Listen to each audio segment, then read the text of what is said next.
नागपूर येथे उपचारासाठी दाखल असलेल्या राधिका मोहन जाधव वय 35 वर्ष या तृतीयपंथीय महिलेने रुग्णालयात आत्महत्या केल्याची घटना समोर आली आहे।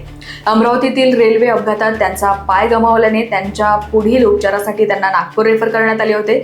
मात्र आज सकाळी 7 ते 8 वाजताच्या दरम्यान त्यांनी बँडेज पट्टीच्या सहाय्याने पलंगाला गळफास घेत आत्महत्या केल्याची माहिती आहे। घटनेनंतर पोलिसांनी मोबाईलसह काही साहित्य जप्त केले असून आत्महत्येमागील कारणांचा तपास सुरू आहे। या घटनेमुळे रुग्णालय परिसरात खळबळ उडाली आहे। पेशंट नामे राधिका मोहन जाधव वय 35 वर्ष तृतीयपंथी महिला हिला इरविन हॉस्पिटल अमरावतीवरून तिचा पाय कटला होता रेल्वे अपघातामध्ये। तर तिथून रेफर करण्यात आलं होतं। तर ती तिच्या एका व्यक्तीसह इथे रेफर आली होती आणि ती ऍडमिट होती। तर अज्ञात कारणाने तिने आज सकाळी 7 ते 8 वाजताच्या दरम्यान बँडेज पट्टीने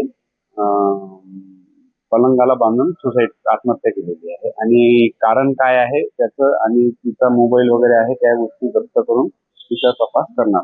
लोकवाहिनी मीडियासाठी विशाल बंबडवार यांची रिपोर्ट, नागपूर।